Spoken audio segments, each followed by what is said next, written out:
Where I learn the most things is where I try and solve something that's probably above my pay grade. Persistence, I guess, and keeping going on problems which you want to give up on. I thought I'll give it a try. It seemed pretty interesting, and ended up at the camp and ended up here. The beauty of this is that this axis is for right ascension, or like the people who, when faced with an intimidating, difficult question, pick up their pen and have a go anyway.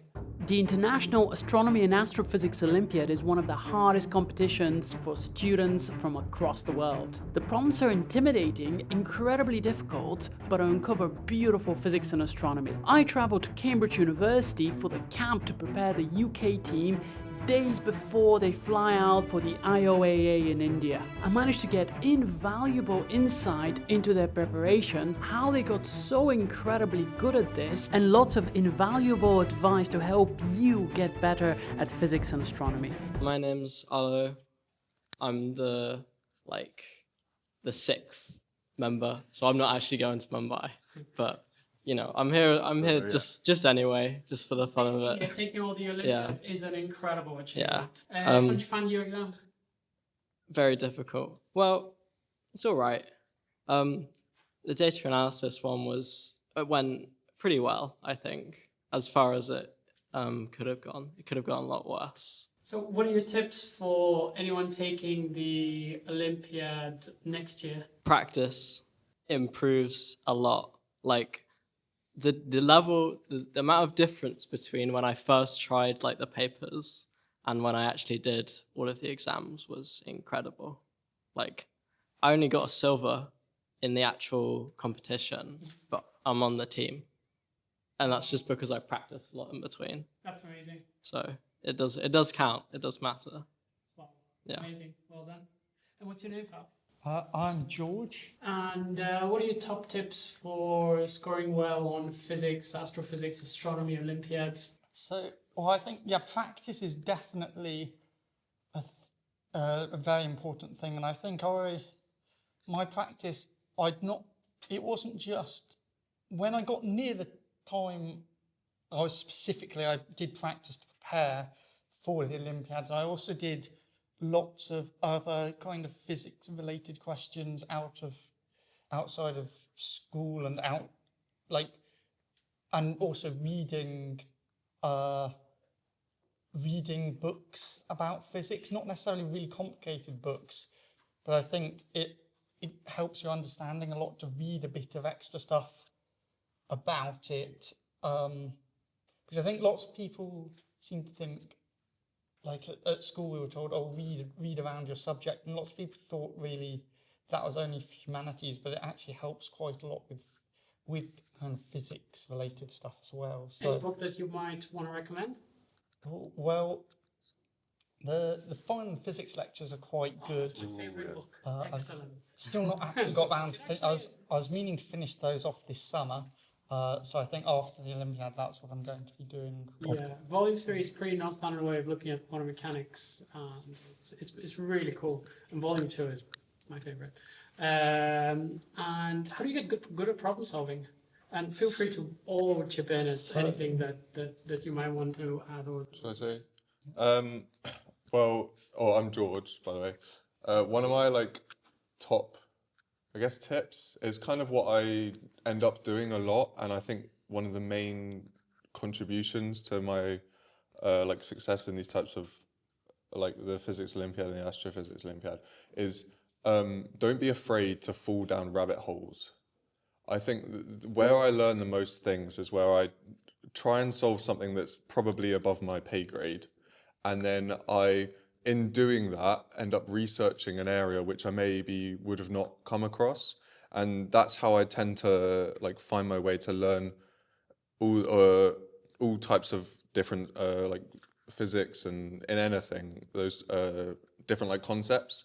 It doesn't have to be anything out of the ordinary. It could just be something around your subject or around what you're doing in class. But what I always do is I see something in class and I think, why?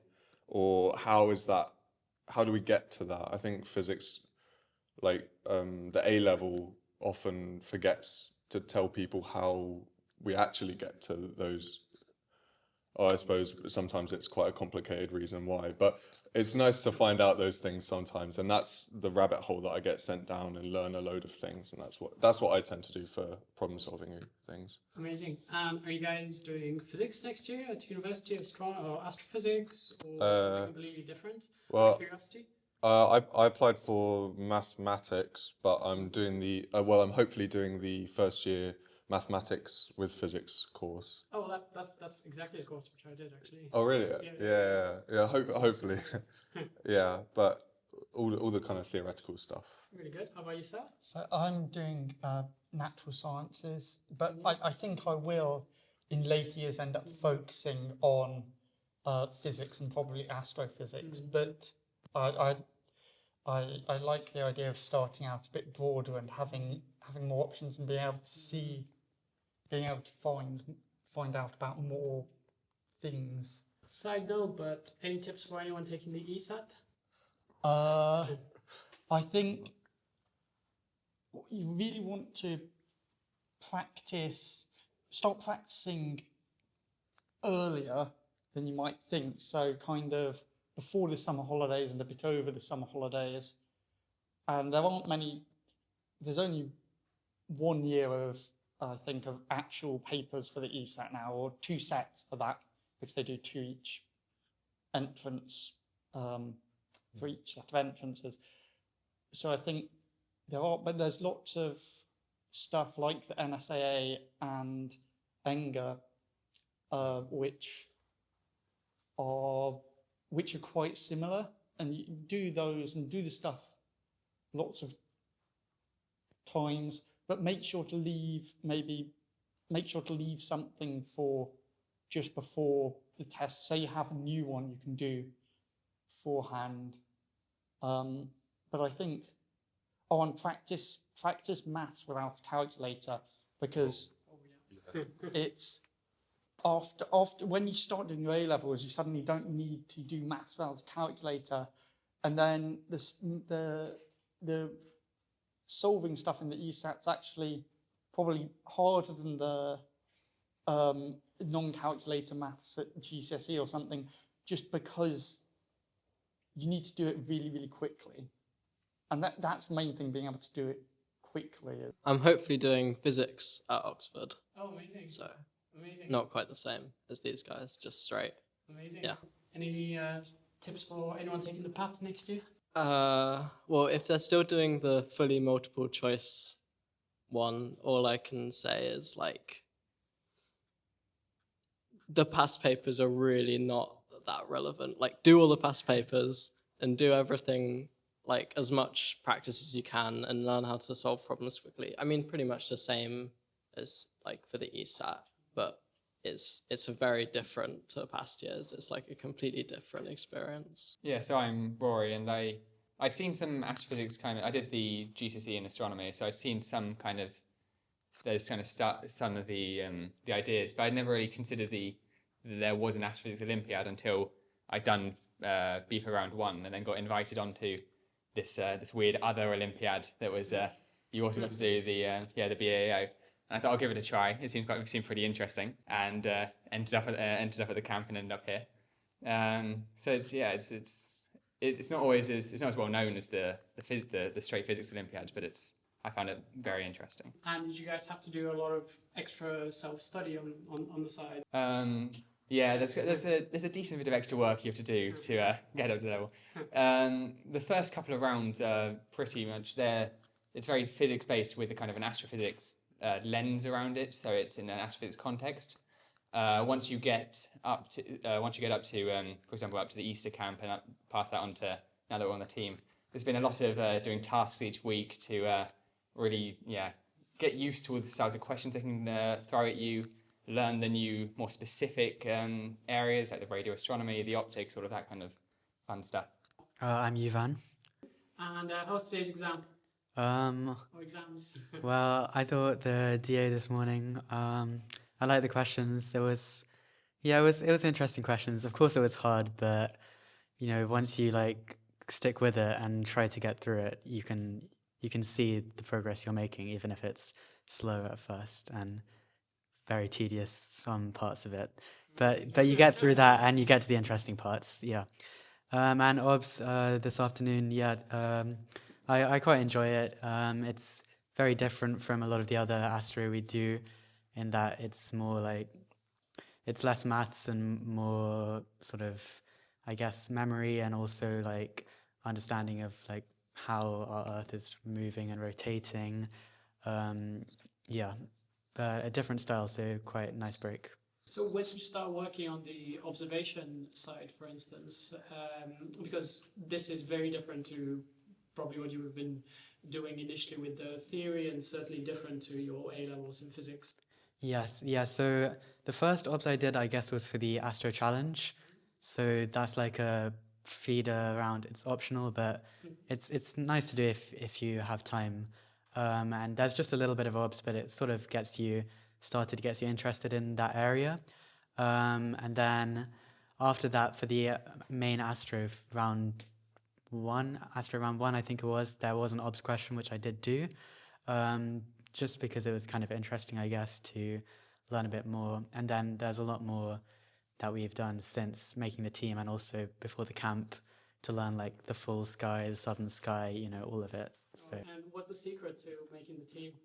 I think a lot of Astro is like really sort of, a lot of the hard parts is like maths and geometry in the background. So I think getting good at the maths underlying the Astro can be like something to really distinguish yourself from, you know, the people who didn't quite make it. My name is Priyan. Yeah, how was today? Pretty difficult. Yeah, it was quite difficult, and I think it's sort of indicative of what's to come later this month. But And how do you get really good at problem solving? well, I started doing like maths Olympiads when I was started off at school.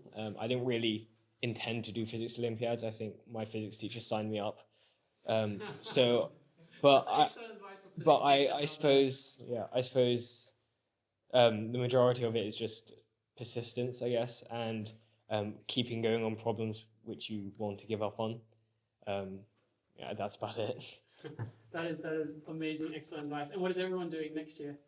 I'm doing maths at Cambridge. I'm in year 12, so Oh wow, so yeah. impressive. Well, But I plan to apply to maths at Cambridge next year. I'm hopefully going to be here next year for natural sciences at Cambridge. oh wow, phenomenal. Any final last bits of advice for success on the ESAT that you might want to pass on, literally in real time?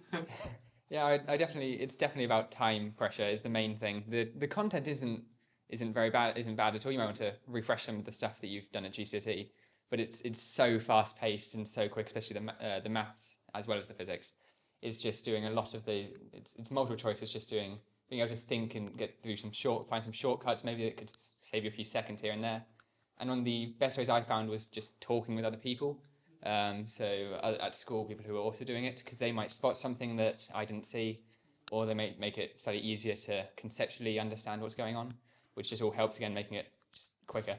The students also develop exceptional knowledge of the night sky, and here they are doing an observational exam. Let's hear their reactions. How's that feeling? Is that feeling okay? How's that, guys? I'm kind of curious. I feel like it could have gone like quite well if I'd seen those things like the day before. There was quite a few things where like, oh, I've seen something around here, but it's just not like coming to me, type of thing. It's either extremely easy or impossible, and you just have to guess. Yeah. Yeah, I think some of them, if you recognise what part of the sky it is, or you know what it's, the thing it's asking about, you can do it really quickly. But then, if you don't know what you're doing, it gives you lots of time, but it doesn't really help with the extra time because you don't know where you are. You get penalised for wrong guesses, because I was sort of being... You don't get penalised for wrong guesses. No, exactly. Oh, that was one of the questions when it came up. It gave you that second to say recognise sky, and I kind of missed that bit, and suddenly was trying to recognise it. I was going, oh, that looks like Pavo there. And then I realised actually it was Gemini flip round. After a grueling day, there was no time to rest, but instead we headed to the Institute of Astronomy at Cambridge, where it was time to practice real astronomy with real telescopes. Right, so we've aligned the axis of this. So if we turn this one, this is the declination. So as we move across, it's like you were moving along the line which joins the equator and the North Pole, for example. So that's what this is. This is the declination. And then once you find one, once you've found a declination you like, say a star, the beauty of this is that this axis is for right ascension or like hour angle. So as this turns, what happens is you will stay looking at the same star as it moves across the sky. So it makes it a lot easier for like observing one star moving across. So which star are you guys trying to look at now? well, that's what we were just deciding. You could try one of the ones. Okay. Well, we'd have to be able to check if we're doing it right, wouldn't we? Okay. We could try like Mizar, see the double. So I've pointed the telescope at a star, and I was timing how long it takes the star to move outside the field of view of the telescope, because you can then, if you know the position of the star and how long it takes to move outside the field of view of the telescope, you can work out the angular diameter of the field of view of the telescope. So you then kind of know when you're looking at other stuff how big something is when you see it in the telescope. We also observed deep sky objects using the Northumberland telescope, and on the following day we were treated to a tour of the historic telescopes in Cambridge University.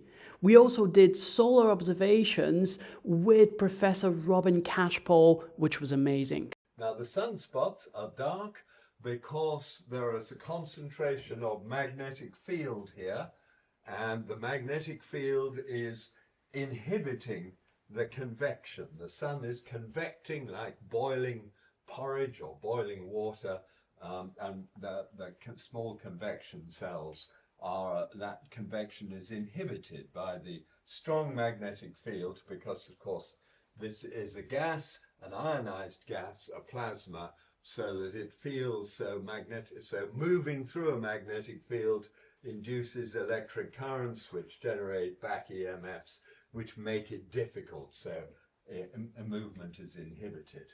Now, if you look carefully, can you notice the sun looks darker towards the edges than it does in the center? Anybody, any idea why that might be? Any ideas why it might be? Yeah, okay. Is it to do with how far the different temperatures of the inner and outer layers of the sun, and how far photons have to travel to get to the surface? That's essentially it. It's referred to as limb darkening, and the sun has an atmosphere that's about, say, 300 kilometers deep. What does that mean? It means that if I was at 300 kilometers deep in the sun and I looked out, I might just be able, through the fog that the atmosphere would give, I would be able just to see the stars and the planets in the solar system. As I went up the atmosphere, the fog would clear till at the top I would get a clear view. And what am I going to do? Come on, sun, here you are.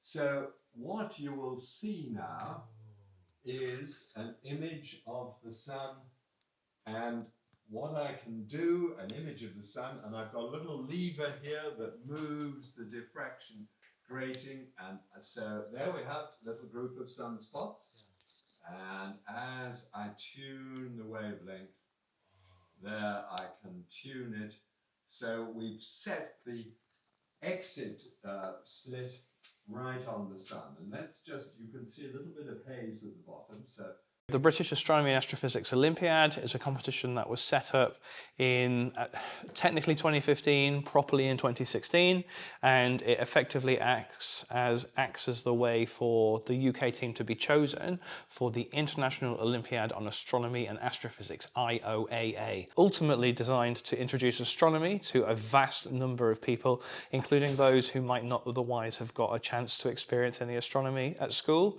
And one of the things that I have tried to pioneer in the last few years is making sure that there are sufficient resources on the website, the British Physics Olympiad website, for you to be able to teach yourself if you want to.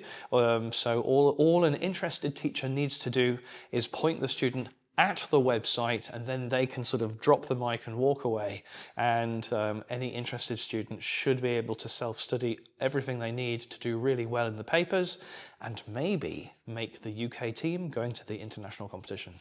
And the results on the international competitions have been completely mind-blowing. So just in the last 2 years, you've had, what, 7 gold medals and multiple silver medals? Absolutely. Well, we've had...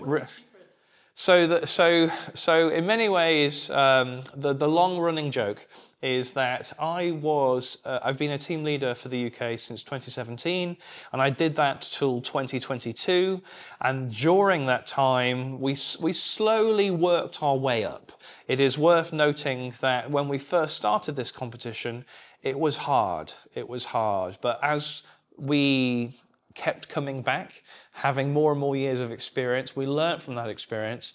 And one of the things that I've really tried to embody is this idea of iterating the camp and having alumni from previous teams have a real sense of leadership, a real sense of say in terms of how they want things to be done differently next time.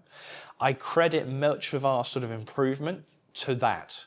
So we moved from a situation where it was mostly silvers and bronzes, honourable mentions. A few people didn't quite make honourable mentions. They got a certificate of participation. They still were excellent students. Please, please, please don't get that wrong, okay? These students were incredibly good, but it's just the competition they're against are extremely high level competition. We've managed over time the selection procedure, the training procedure, the camps have slowly morphed over time based upon continuous feedback. Every year, people are like, these are the things that worked well, these are the things that I wish were done a little bit different. And the people who are chosen to be team leaders in the following years are able to impact upon that. So the biggest change really was in 2023, where I decided to stop being a team leader, and then we started doing really well. So that was by far and away probably the biggest change, is that now team leaders are both alumni of the competition, rather than myself and some other teacher from a school or professor or other sort of person of that nature working through it and being the same people every year. We now effectively have different team leaders every year. Those team leaders have done a year as an observer and then also a year as coming along to the competition as well. So that's, I think, part of our success, is that we are responsive to how every set of students learns from the previous set of students, and we build on that knowledge. And as you say, our results since I stepped away from being a team leader have been stunning. So in 2024, we had 1 gold, 2 silver, 2 bronze. In 2023, we blew everyone away with 5 golds. There were various memes that were made at the time based upon sort of screenshots when the 5 names came up on the presentation board with, you know, the occasional title saying the UK has entered the chat. These sorts of things, because prior to that, the UK had done okay from time to time. So in 2019, we had Tom, who scored a gold and did very, very well, was a sort of single digits in terms of his rank globally. In 2016, we had a student who got gold. Again, he came 10th globally. So we have had very good students before. It's just now I feel like we've got to a stage where we can say with some confidence that all the students should get a medal, and it's just a question of what colour. So In 2023, those 5 goals, I mean, I couldn't believe it either, to be honest. I created a little computer program, which you're not meant to know. You're meant to find out when the students find out in the ceremony. But I decided I would, when they were quickly going through this anonymized spreadsheet, I took a video of my camera and then played back sort of in slow motion and then typed the numbers into a spreadsheet and investigated what normalizing factor would allow me to recover the numbers that I knew that my students had got as their totals, and that suggested 5 golds. And I thought, well, I've clearly made a rubbish program, and then it turned out to be right. And what are your top tips for anyone watching who might be in year 12 or year 13, or maybe even younger? How would they get involved with the competition? Okay, so there are a few different layers to the competition. At the very bottom level, we have the Junior Physics Challenge. This is absolutely accessible for anyone with Key Stage 3 knowledge of space and up. So in my own school, we have people going from year 7 to year 11 having a go at the Junior Physics Challenge. That is multiple choice. It's 20 questions. It's a little bit pub quiz-like. You can't really revise for it. It's more like, if this was a sequence of planets, which one comes next? Or out of these missions to the moon, which one didn't land?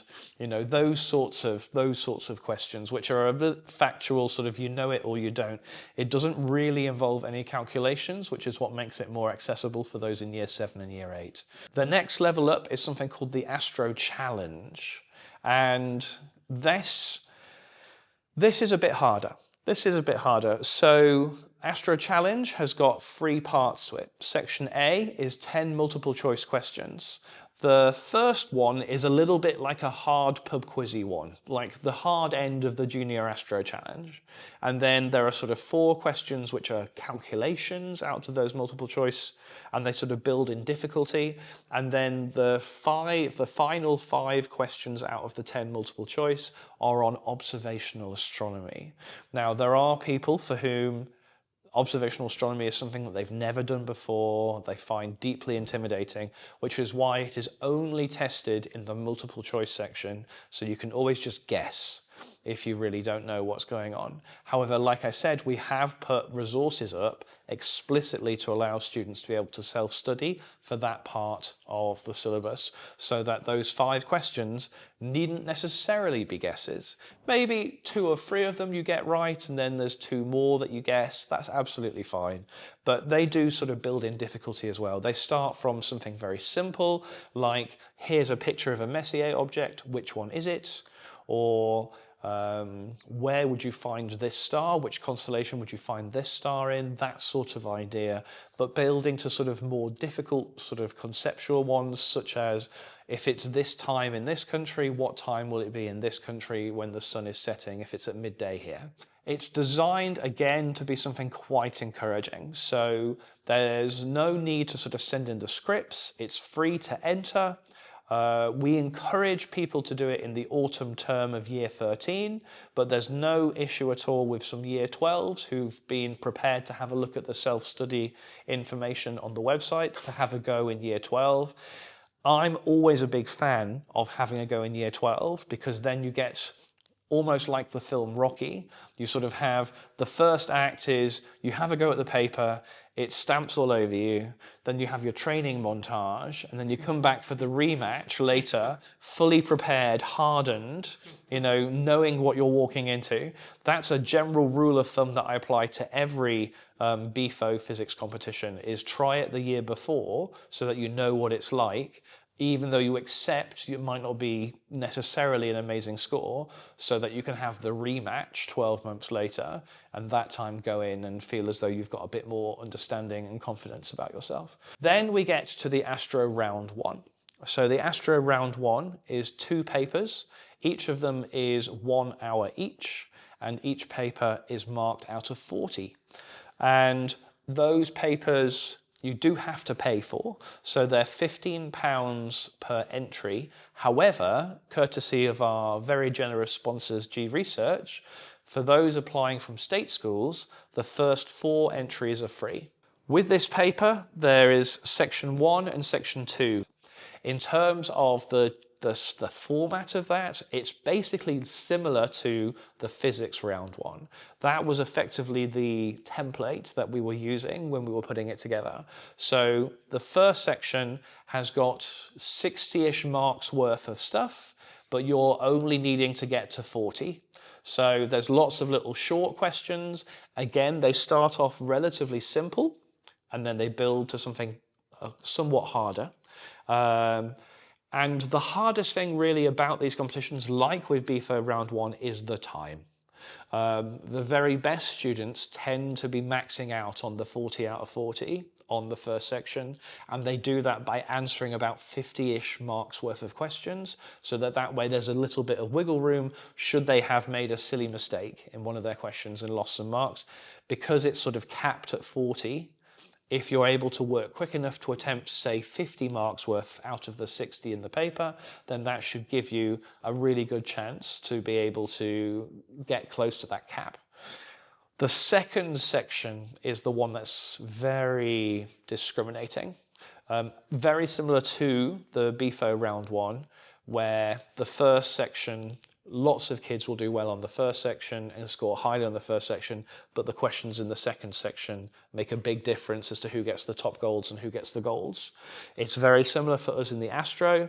We try and make it so that, again, there is sort of very evenly matched difficulties, and it's a choice of questions, and you answer 2.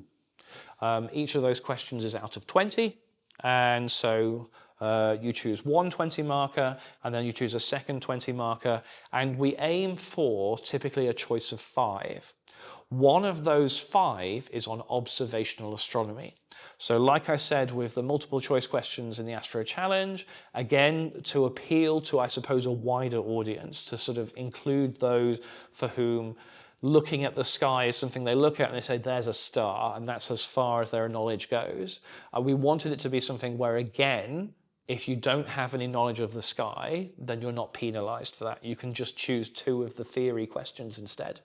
However, we do find, and we basically try and create it this way, that because in those observational questions, if you feel like you know your sky, it will take you less than half an hour to answer those, which then gets you a bit longer to work on the hard theory question of the remaining ones that you've chosen. So there is an advantage, and we have purposely created it so that there is an advantage to knowing your sky, which is also why we have the self-study guide available on the website so that anyone, regardless of your background, regardless of how much you've seen before, can get yourself up to a level where those sorts of questions you solve in less than half an hour, so you can have a bit more than half an hour on some of the hard theory questions. That said, some of the people who made it as far as this year's camp did not do the observational astronomy question. And so it's not a requirement. You can get the top gold without it, but it is designed to give you that sort of leg up. In similar ways to the physics round 1, the sort of the optimal strategy on the physics round 1 is to reach the cap on section A, on the first section, and then to get one question in full on the second part, and then about halfway through a second question. In the Astro Round 1, it's a similar idea. So if you don't want to do the observational astronomy question, really your best strategy is to concentrate, possibly taking a little bit more than half an hour, on getting one question done in its entirety, and then getting to roughly halfway through a second question. That will pretty much always guarantee you getting into the top gold category. The reason I mention the top gold category is because those who do make the top gold are invited to take part in the Astro Round 2. At the moment, we also have a situation where those who get a physics top gold and are eligible for Round 2, physics Round 2, will be invited to also take the Astro Round 2. These papers are hard. These papers are intentionally designed to leave you feeling a little bit shaken as you leave the exam room. You have some of them on the board behind you, actually, don't you? Yeah, well, exactly, yes. The questions in the Astro Round 2, they are pretty much at IOAA level, but on a much more reduced syllabus. That's effectively the difference. one of the things that we sort of decided to implement from, I think, about 2018 onwards was that the round 2 should really be at the right level, and everything that happens after that is just broadening the number of topics and the range of things that you could be asked to do, but that the level of demand stays relatively consistent. So the Astro round 2 is typically 3 questions. It's typically 3 hours. And every single one of those hours is pain.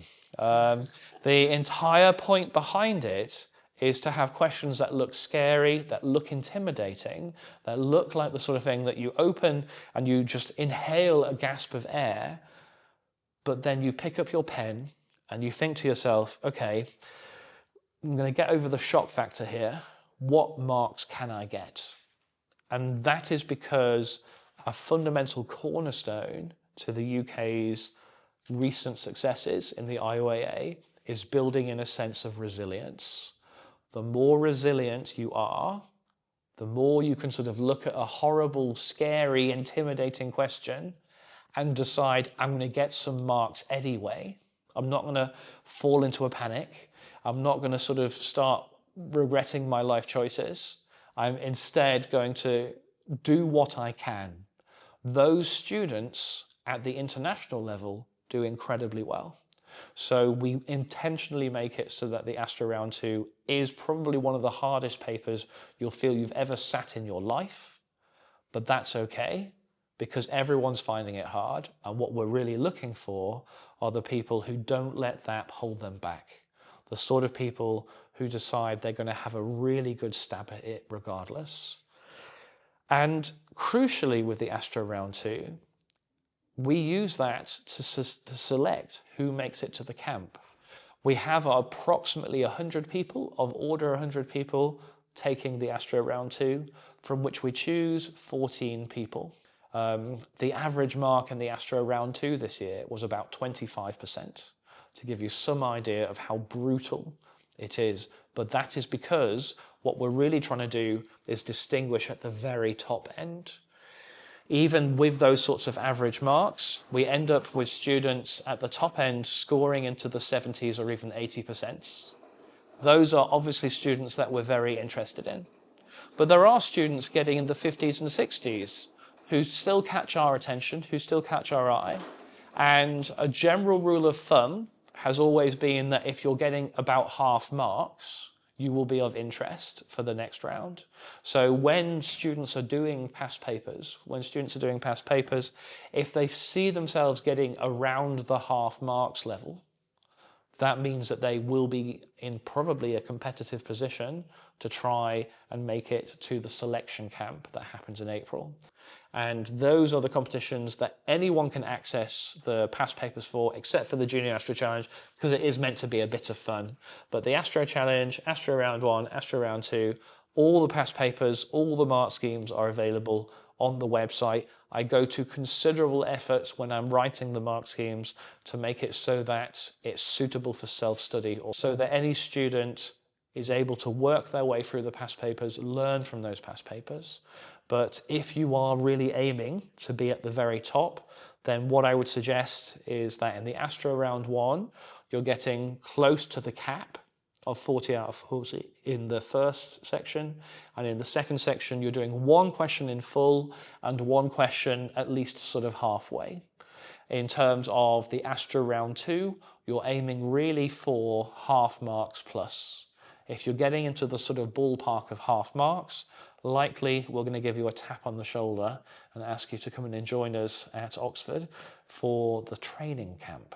And the camp lasts roughly 5 days of that order, and during that time we introduce them to new topics. One of our philosophies, as I said, was to try and get to sort of effectively the International Olympiad level early. We get that by the Astro Round 2, and then everything else is all about expanding the spec. So rather than doing it on a very reduced syllabus, you start to increase the size of the syllabus until by the end of the training, it is equal to the full size of the syllabus of the international competition.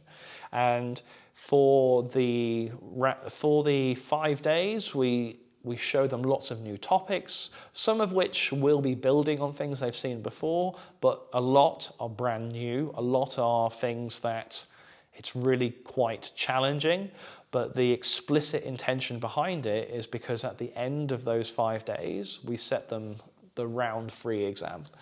The round 3 exam, like the round 2 exam, is designed to be brutal. It is designed to be punishingly hard, but again, it's part of this trying to choose the people who, when faced with an intimidating, difficult question, pick up their pen and have a go anyway. And I feel really blessed in the last few years of the camp, where we felt pretty certain that because of the filtering process that we've used and the training process that we've used, when we get to the 14 students at the camp, you could probably put them into a random number generator, pick out 5 people that way, and those 5 would go on to get medals. I have absolutely no doubt that certainly for the last few years, every single student, if that student had made the team, would be guaranteed at least a bronze in an IOAA. But we have to make a decision. We have to try and choose somehow. It is the unenviable task of the team leaders to do that. Like I said, I used to be involved in it and have all the wrangling and the mental arithmetic, and now I've delegated it entirely to alumni of the program as team leaders to be the ones who have to make the hard calls, because sometimes it is down to like half a mark in it.